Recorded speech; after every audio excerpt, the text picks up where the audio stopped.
Guys, welcome to Civils with Ankit. And as you know, we were doing daily keywords writing, which are helpful for your upcoming case studies. So, as I promised, that we will start a case study based on your UPSC and your UPPSC and other state PSC's examination. So, today I am going a case study of 2024 paper of UPSC ethics, right. आज से हम case study start कर रहे हैं और आप देखेंगे कि हम जो अभी तक कीवर्ड्स यूज़ कर रहे थे उसका कितना ज़्यादा रोल है यहाँ पर। ठीक है, फर्स्ट ऑफ ऑल मैं आपको स्ट्रक्चर बताऊंगा कि कैसे इन केस स्टडीज़ को डील करना है। तो फर्स्ट ऑफ ऑल ये देखिए, एक स्ट्रक्चर देखिए। पहले तो ये है हमारी केस स्टडी। ठीक है, इस केस स्टडी को पढ़ने से पहले हम स्ट्रक्चर डिस्कस कर लेते हैं पूरी। हम पहले तो एक पूरी केस स्टडी पढ़ेंगे। फर्स्ट स्टेप होगा हमारा रीडिंग, और थोड़ा जल्दी रीडिंग होगा। ठीक है ना, रीडिंग फास्ट होनी चाहिए और समझ में नहीं आनी चाहिए। वो क्या है कि जैसे आप 50 और 100 केस स्टडी कर लोगे तो आपकी रीडिंग ऑटोमेटिकली फास्ट हो जाती है। सेकंड स्टेप है हमारा उसमें स्टेक होल्डर्स ढूंढना, मतलब उसमें कौन कौन ऐसे लोग हैं जो इन्वॉल्व हैं उस केस स्टडी में। जैसे मैं हूँ, अगर मैं कोई रेस्पॉन्सिबल पर्सन हूँ तो मैं उसमें एक स्टेक होल्डर हो गया। मैं किसी कंपनी में काम करता हूँ तो वो एक कंपनी की स्टेक होल्डर हो गई। ठीक है, अगर उस कोई सोसाइटी इसमें इन्वॉल्व है तो सोसाइटी उसमें एक स्टेक होल्डर हो गई। यानी किन किन चीज़ों पर प्रभाव पड़ेगा उस केस की वजह से, these are the stake holders. ठीक है, आप एक स्टेक होल्डर लिख लेंगे। नेक्स्ट, उसके बाद में उसमें एथिकल डिलेमास क्या हैं। एक नॉर्मल केस स्टडी की बात कर रहा हूँ जहाँ पे हमारे पास में कम पॉइंट्स होते हैं, तो इस तरह से उसमें हम पॉइंट्स जनरेट करेंगे आगे। ठीक है, उसमें एथिकल डिलेमास डालेंगे। एथिकल डिलेमास जो मैं आपको ऑलरेडी टीच कर चुका हूँ, क्या है हमारे कीवर्ड्स। ठीक है, फिर उन कीवर्ड्स का हम सॉल्यूशन देंगे। सॉल्यूशन में कोई इस तरह से फिगर बना देंगे, किसी भी तरह से एक फिगर बना देंगे। ठीक है, उस तरह से शॉर्ट में आप सॉल्यूशन दे सकते हैं, या इस तरह से भी सॉल्यूशन दे सकते हैं। इसमें बहुत सारे सॉल्यूशन एक साथ आ जाते हैं। ठीक है, या सर्कुलर सॉल्यूशन, इसमें 4 सॉल्यूशन आप दे दो। ठीक है, इस तरह के डायग्राम्स का आप यूज़ करेंगे।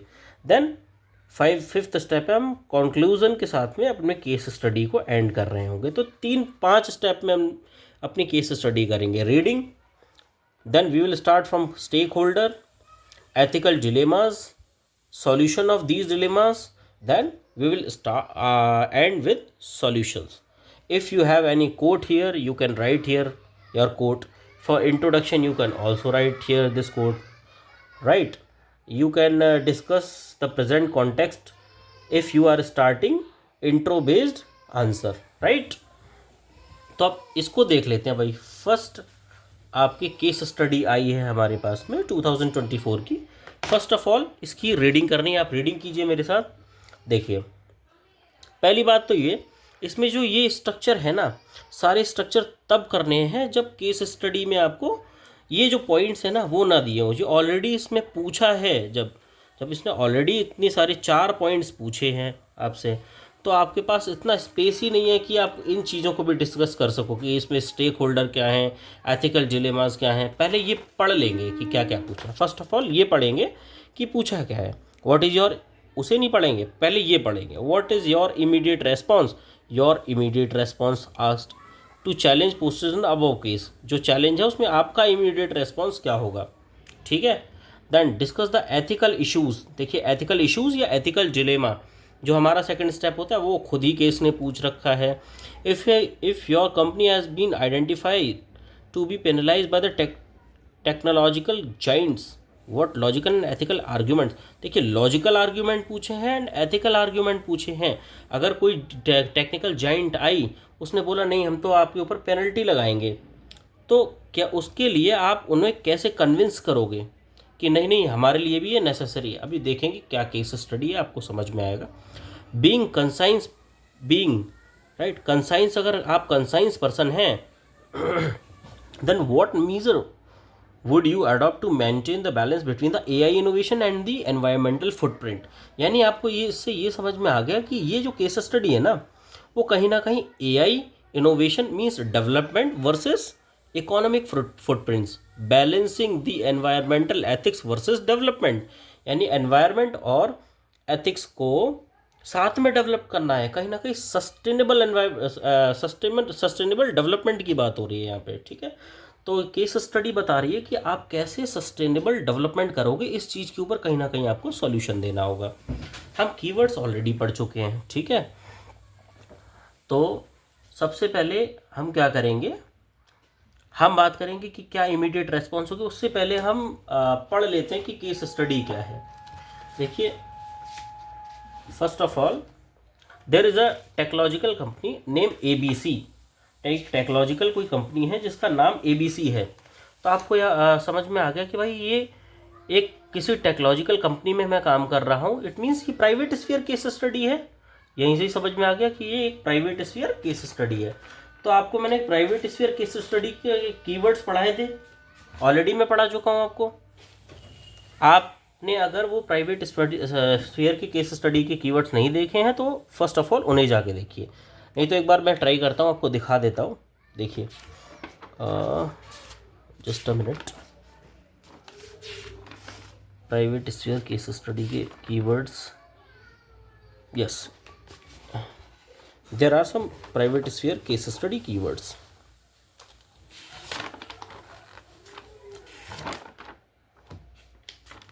देखिए, सबसे पहले आप इनको लेके आइए, ये ध्यान रख लीजिए, इसमें से कम 4-5 ये जो कीवर्ड्स हैं इन्हें उठा के मतलब अपने दिमाग में फिक्स करके रखिए। ये 25-26 जो कीवर्ड्स मैंने आपको लिखाए थे, तो मैं कुछ ना कुछ इसमें रख लेता हूँ। मेरे फेवरेट है short term gain versus long term pain, sustainability, credibility. देखो, सस्टेनेबिलिटी का इसमें फिक्स भी बैठ रहा है, कहीं ना कहीं एनवायरमेंटल एथिक्स की ये बात कर रहे हैं ये लोग, ठीक है। एंड जस्टिफाई द मीन्स, ठीक है, ईजी हैं ये। और एक डॉक्ट्राइन ऑफ डबल इफेक्ट मैंने आपको ऑलरेडी बता रखी है, ठीक है। बस individual ethics versus organisational interest, already we have told you about this all, ठीक है। Let me fix this, okay, right. Now इसने देखिए अब क्या पूछा है, उससे पहले पढ़ लेते हैं। This is a technological company named ABC incorporated which is the second largest world wide situation in the third world. Third world में सिचुएट है ये कंपनी। थर्ड वर्ल्ड का मतलब समझ रहे हो, जब रशिया और US का कोल्ड वॉर चल रहा था तो उससे पहले ऐसी कंट्रीज जो ना US की तरफ गए ना रशिया की तरफ गए, they are treated as third world. तो आप बोल सकते हो कि इंडिया थर्ड वर्ल्ड में था। You are the chief executive officer, you are chief executive officer. आप एक स्टेक होल्डर हैं जो CEO हैं एक कंपनी के, ABC के, and the majority stake holder in this company. The fast technological improvement have raise worry among the environmental activist, regulatory authorities and the general public over the sustainability in this scenario. You confront substantial issue about the business environmental footprint. In 2023, your organization had a significant increase in 48% in greenhouse gas. What is the problem? Your organization is increasing the greenhouse gas emission. This is the problem compared to the level record in 2019, right? 19 से आपकी organization ने बहुत ज़्यादा emission किया है, approximately 50% ज़्यादा emission किया है. The significant rise in energy consumption is mainly due to the surging energy requirement. ये क्यों ज़रूरी है? Because there are the surging energy requirements. ठीक है, तो ये डाल सकते हो आप कि क्यों ज़रूरी है, आप कैसे कन्विंस करेंगे, इसमें पूछा भी है. Your data centers fueled by the exponential expansion of the artificial intelligence. भाई आपकी कंपनी तभी ग्रो करेगी जब आर्टिफिशियल इंटेलिजेंस ग्रो करेगी, because your company is a technological company, right. So artificial intelligence के लिए आपको क्या चाहिए? इलेक्ट्रिसिटी चाहिए, तो कंजम्पशन ज़्यादा चाहिए, ग्रीन हाउस गैसेस ज़्यादा निकलेंगी. AI powered services need much more computational resources and electrical energy compared to the conventional online activities, right? And notwithstanding their negotiable giants, the technology proliferation has led to the growing concern over the environmental repercussion. अब इस तरह से हम emission करते रहे तो हमको क्या देखने को मिलेगा? एनवायरमेंटल रेपरकेशन देखने को मिलेंगे, राइट. कुछ कीवर्ड्स भी हम हाईलाइट इसमें की जाएंगे, करते हुए जाएंगे, ताकि हमें कुछ केस स्टडी से भी कीवर्ड्स देखने को मिल जाएं, ठीक है. Then resulting in the increase in the warnings AI models, especially those used in extensive machine learning and the data processing, exhibit much greater energy consumption than the conventional computer task. AI conventional computer से much more energy लेता है, ठीक है, अपना task complete करने के लिए with an exponential increase. Although there is already a commitment that goal to achieve to net zero emission by 2030. हमारा ऑलरेडी अचीवमेंट का गोल है कि 2030 तक हमें नेट एमिशन ज़ीरो करना है. ये इसके लिए एक चैलेंज है, ठीक है. The challenge lowering the emissions seem overwhelming as the integration of AI continues to increase. To achieve this goal sustainably, substantial environment and renewable energy use would be necessary. The difficulty is, what is the difficulty actually? Exacerbated by the competitive environment of the technology sector, where the rapid innovation of the is essential for preserving the market standing shareholders. आपको development भी करना है, innovation भी करना है, उसके लिए आपको एआई चाहिए, बट उस एआई का नेगेटिव इम्पैक्ट पड़ रहा है एनवायरनमेंट पे. This is the problem actual. To achieve a balance between the innovation and profitability, a sustainability strategic move is necessary that is in line with both business and objective and ethical obligation. तो ऐसा एक आपको model create करना है जिससे आपका business objective भी बचा रहे और ethical obligations like environmental preservation भी होती रहे. तो ये तो हमने पढ़ ली अपनी केस स्टडी. जल्दी से एक बार केस स्टडी पढ़ लेनी है, दिमाग में फटाफट आ जाना चाहिए. What are the stake holders. अगर कुछ नहीं होता तो देखो कितने सारे स्टेक होल्डर्स होते हैं. एग्जीक्यूटिव ऑफिसर में, जाइंट कंपनीज दो, एनवायरमेंटल जो अब देखो इसको चेकिंग के लिए कुछ लोग आएंगे. सो एनवायरमेंटल ऑफिशियल्स, ठीक है. तो बहुत सारी चीज़ इसमें देखो. एआई पावर्ड मशीन्स एक स्टेक होल्डर है, ठीक है. बहुत सारे एक स्टेक होल्डर इसमें छाट के आपको निकालने हैं. बट उसने ऑलरेडी 4 पार्ट पूछे हैं अपने आंसर में. तो देखो हमें जो इस केस स्टडी का आंसर करना होता है वो आपके यूपीएससी आंसर शीट के 4 पेज में ख़त्म करना होता है. 1 2 3 4. नॉर्मल हम करते तो स्टेक होल्डर इसमें डालते, स्टेक होल्डर के बाद में एथिकल डिलेमास डालते, सॉल्यूशन डालते, सॉल्यूशन यहाँ तक डाल के कंक्लूजन यहाँ तक डाल के ख़त्म कर देते. This is our goal, right. इसमें ऑलरेडी 4 पार्ट्स पूछे हुए हैं तो ए पार्ट इसमें डालेंगे, बी रिक्वायरमेंट जो है इसमें डालेंगे, सी की रिक्वायरमेंट इसमें डालेंगे, डी इधर डाल के कंक्लूजन देके उसको एंड कर सकते हैं, ठीक है. तो देखिए फर्स्ट ऑफ ऑल आपसे जो पूछा है, let me fix this one. First of all आपसे पूछा इसमें what will be your immediate response, कि पहला आपका इमीडिएट रेस्पॉन्स क्या होना चाहिए. इमीडिएट रेस्पॉन्स यही हेडिंग डालेंगे, बिल्कुल जो पूछा है बिल्कुल इमीडिएट रेस्पॉन्स यही पूछा और यही हमने हेडिंग डाली, ठीक है. क्या करोगे आप अगर इस तरह की सिचुएशन आ जाए. तो देखिए मेरा जो रेस्पॉन्स रहेगा सबसे पहले कि I will try to invest in, because I am the CEO, I have a decision making power. Then I will invest in solar, wind and hydro energy powered data center. भाई यही तो problem थी कि data centre की processing old electricity means से चल रही है, तो मैंने उसे क्या बना दिया, सस्टेनेबल बना दिया, रिन्यूएबल बना दिया, ठीक है. अब ये काफ़ी हद तक रिड्यूस हो जाएगी. Then develop energy efficient AI algorithm, ठीक है. एनर्जी एफिशिएंट एल्गोरिथम तैयार करूंगा जिसकी प्रोसेसिंग में ज़्यादा एनर्जी ना लगती हो, ऐसा एआई टूल डेवलप किया जाए, ठीक है. फिर एक और इनिशिएटिव मैं ले सकता हूँ, कुछ carbon capturing projects, carbon capturing projects को इंस्टॉल करवा सकता हूँ, ठीक है. एक और इनिशिएटिव ले सकता हूँ, वो ये है कि मैं एफॉरेस्टेशन करा सकता हूँ, एफॉरेस्टेशन, ठीक है. क्या कोई और हेल्प ले सकते हैं. Yes, you can engage with environmental regulators आप एनवायरमेंटल रेगुलेटर्स की हेल्प ले सकते हैं, उनके सोशल एक्टिविस्ट या एनवायरमेंटल एक्टिविस्ट की हेल्प ले सकते हैं, ठीक है, कि आप अपने कॉरपोरेट के सस्टेनेबल गोल्स को अचीव कर पाओ, ठीक है। फिर बी, ठीक है, और क्या पूछा है, और क्या चीज़ कर सकते हो, इन्वेस्ट इन R&D। आप R&D करो कि best AI low energy for having low energy AI model fostering environmental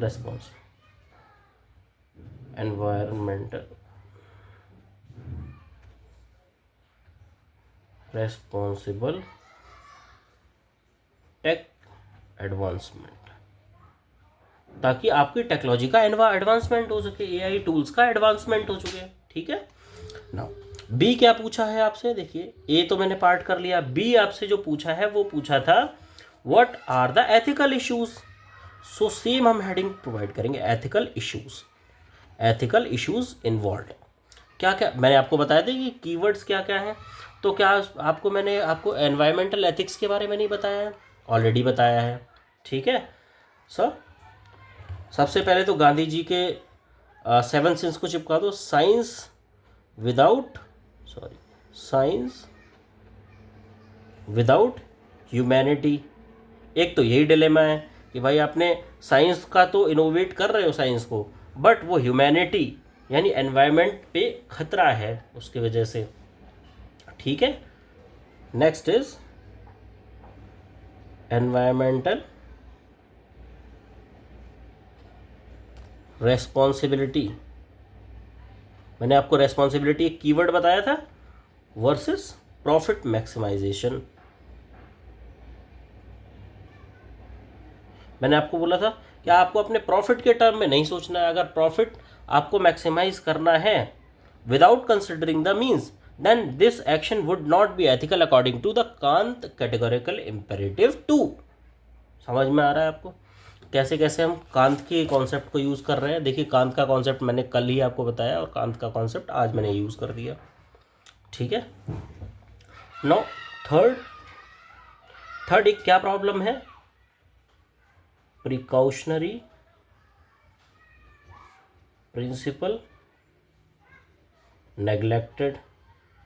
क्या इसमें आपने कोई प्रिकॉशनरी प्रिंसिपल लिया? आप तो ये बता रहे कि भाई अलग अलग टाइप के AI टूल्स को हम डेवलप कर लेंगे, कम एमिशन वाले डेवलप कर लेंगे, बट आपने कोई प्रिकॉशनरी प्रिंसिपल या प्रिकॉशनरी टूल तो नहीं लिया, ठीक है।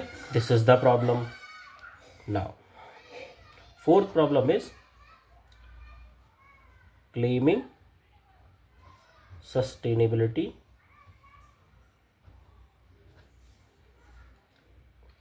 सस्टेनेबिलिटी विदाउट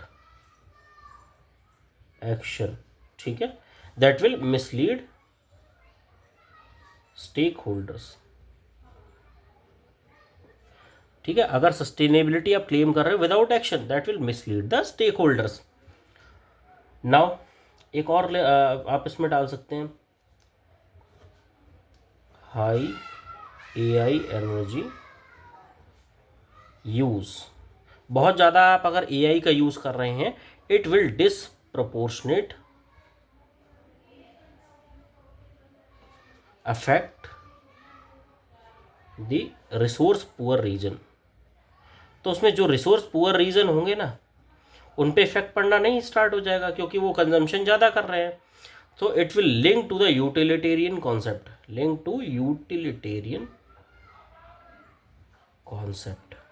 समझ पा रहे हो आप? क्या कोई अदर इश्यूज हो सकते हैं? तो अदर इश्यूज को आप अगर चाहें तो आप डायग्राम में बना के दिखा सकते हैं कि देखिए कुछ अदर इश्यूज भी आ सकते हैं इस AI की वजह से।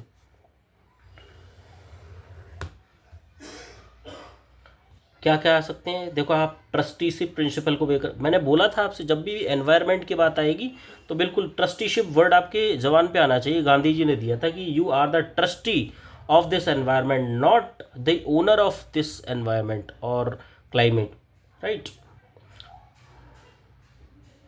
ट्रस्टीशिप प्रिंसिपल ब्रेक हो रहा है, एक इशू ये है। आप बैलेंस नहीं कर पा रहे nature versus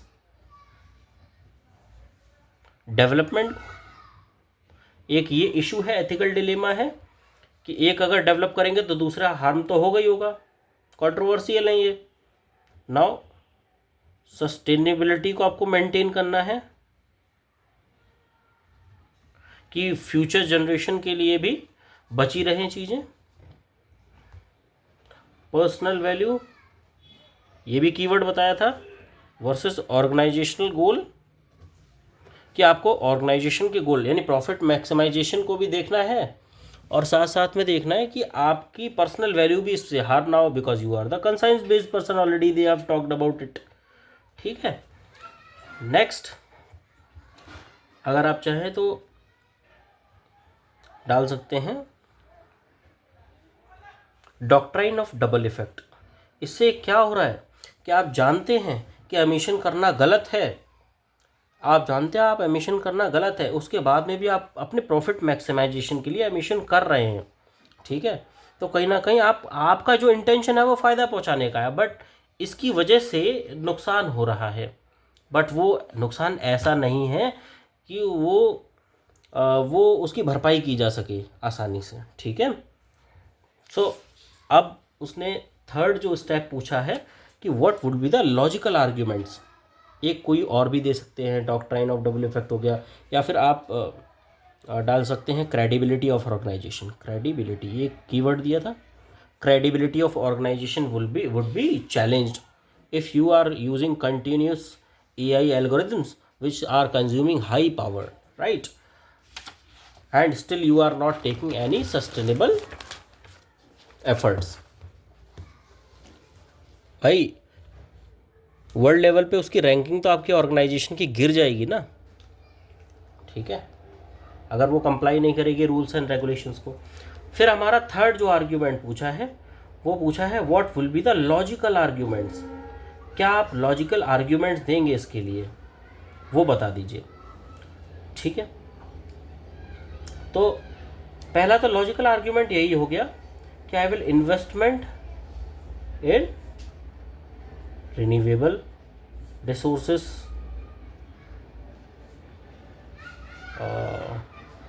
resources for long term gain. आपको एक कीवर्ड पढ़ाया था, long term gain, short term pain, तो वहीं से ये कीवर्ड, ये मैंने जो लाइन है वहीं से उठा के लिया, long term gain versus short term pain. तो एक तो लॉजिकल आर्ग्यूमेंट मेरा यहाँ से निकल के आ गया। ठीक है, ना दूसरी बात ये कि जो जाइंट कंपनी मुझे पेनलाइज कर रही थी मेरी छोटी कंपनी को, तो ये कॉन्ट्राडिक्ट करता है giant company penalising small company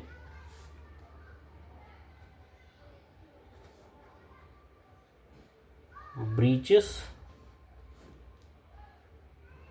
the climate justice. ये जो क्लाइमेट जस्टिस का हल्ला मचा के रखते हैं एंड फेयरनेस का जो हल्ला मचा के रखते हैं कि हम फेयर हैं, क्लाइमेट जस्टिस करते हैं वर्ल्ड लेवल पे यूएन के ऑर्गेनाइजेशंस, तो वो चीज़ तो ब्रीच हो रही है ना। तो एक ये लॉजिकल आर्ग्यूमेंट हो गया, एक short term gain long term pain, और एक क्लाइमेट जस्टिस इस चीज़ से ब्रीच हो रहा है सर। ये दो लॉजिकल आर्ग्यूमेंट मैंने दिए। उसने इसी में पूछा था कि क्या कोई एथिकल आर्ग्यूमेंट भी है आपके पास में। ये तो हो गया लॉजिकल, इसके साथ में क्या कोई एथिकल आर्ग्यूमेंट्स दे सकते हैं, तो एथिकल आर्ग्यूमेंट वाले मैंने डायमेंशन इसमें बना दी। ठीक है, एथिकल आर्ग्यूमेंट में ये है holding company, all company equally accountable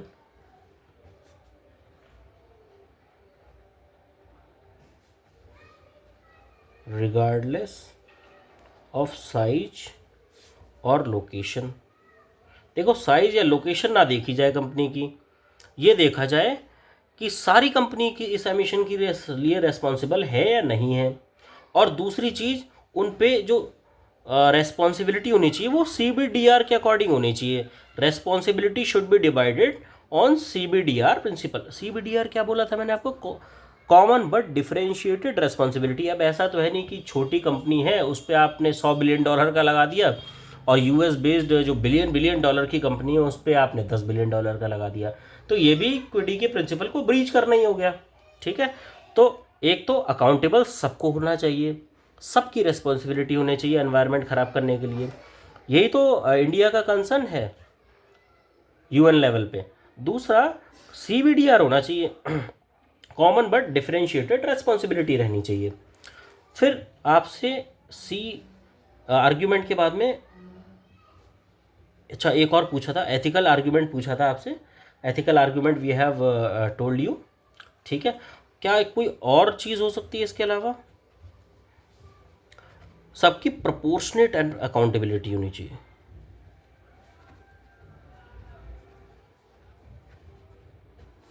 यानी जिसने ज़्यादा एमिशन किया है उसे ज़्यादा पिनलाइज किया जाए, ज़्यादा अमाउंट में उसको पिनलाइज किया जाए, या फिर कार्बन एडजस्टमेंट मीज़र उसके लिए जाए उसके साथ में। ठीक है, कार्बन की सेलिंग या परचेजिंग करके उस कंपनी को पिनलाइज किया जा सकता है। ऑलरेडी ये चीज़ करंट अफेयर्स में रहती है। ठीक है, नेक्स्ट सर पूछा था कि what will be the measures will you take.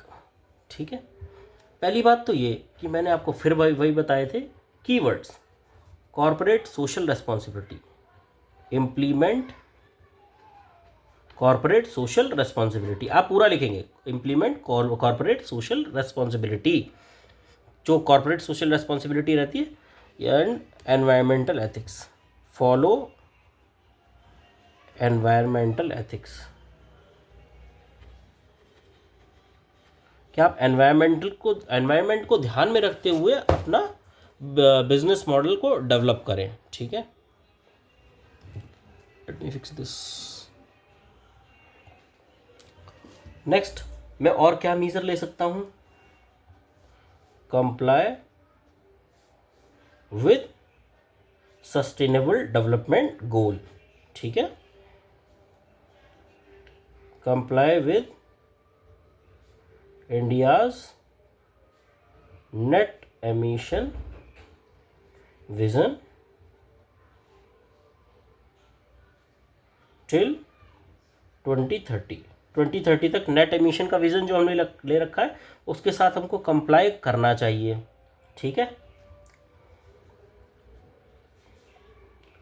Comply with international rules for environment. ठीक है, जो एनवायरनमेंट पे इंटरनेशनल रूल्स बने हो उनके साथ में आप कंप्लाई कर सकते हो। इन्वेस्टमेंट इन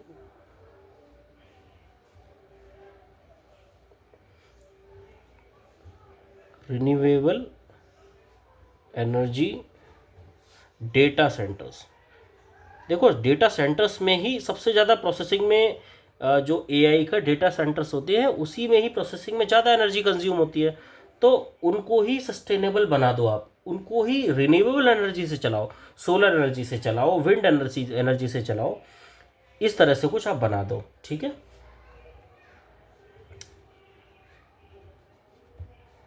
और क्या इसमें लिख सकते हो आप?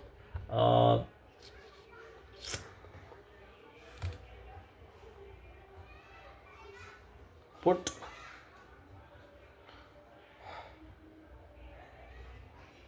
ह्यूमैनिटी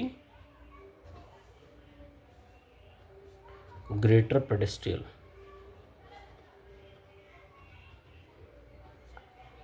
rather than ऑर्गेनाइजेशनल या पर्सनल गोल्स।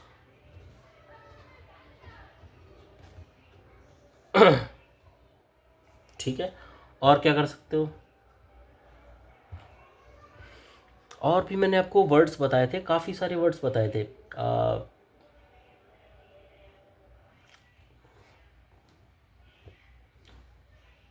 आप हो सकता है देखिए पावर कंजम्पशन को भी कम कर सकते हो। कैसे पावर कंजम्पशन को कम कर सकते हो? AI एल्गोरिथम, उसका इनोवेट कर सकते हो उन चीज़ों को। ठीक है, to reduce the energy requirement. ठीक है, एक ये पॉइंट हो गया हमारा। तो इस तरह से हमने अभी 4 पेज ऑलमोस्ट लिख लिए हैं। अब आप कंक्लूड कर सकते हैं, the CEO must balance, CEO must balance AI innovation and sustainability through renewable energy efficient algorithm,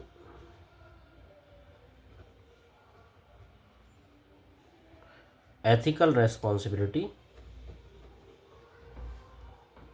and global climate collaboration।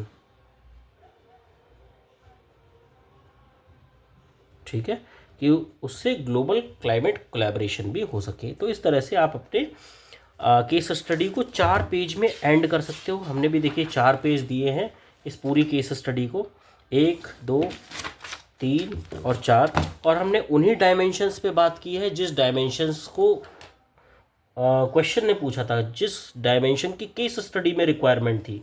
ठीक है, उसी डायमेंशंस पे हमने बात की है। तो फर्दर हम इसी तरह से केस स्टडी को कंटिन्यू सॉल्व करने वाले हैं। देखिए इस तरह की 5 केस स्टडीज़ आएंगी आपके में एग्ज़ाम में, लगभग 3 वो लॉन्ग देगा और 2 शॉर्ट देगा। लॉन्ग केस स्टडी को इवन करना और आसान है क्योंकि उसमें काफ़ी कीवर्ड्स तो मिल जाते हैं आपको, लेकिन शॉर्ट केस स्टडी से कैसे कीवर्ड्स को फैच करना है वो चीज़ मैंने आपको ऑलरेडी दे दी है। कैसे 4 पेज में अपने केस स्टडी को एंड करना है, क्या आपके दिमाग में चलना चाहिए, ये भी आपको बता दिया है। ठीक है, एनवायरनमेंट एथिक्स के यहाँ पे कीवर्ड्स आपने यूज़ किए और बहुत सारे कीवर्ड्स खुद केस स्टडी से मिल जाते हैं। ठीक है, और ख़ुद अपना लॉजिक लगा के भी बहुत सारे कीवर्ड्स मिल जाते हैं। तो इस तरह से आप अपने 5 केस स्टडी को टाइम लिमिट में फिनिश कर सकते हैं। ये मैंने आपको बताने के लिए किया, अदरवाइज़ अगर खुद आप सोच के करेंगे तो काफ़ी ईजी हो जाएंगी ये भी चीज़ें। ठीक है, तो इसी तरह से हार्ड वर्क करते रहिए अंकित, सिविल्स विद अंकित के साथ। नेक्स्ट कल फिर मिलेंगे अगली केस स्टडी के साथ।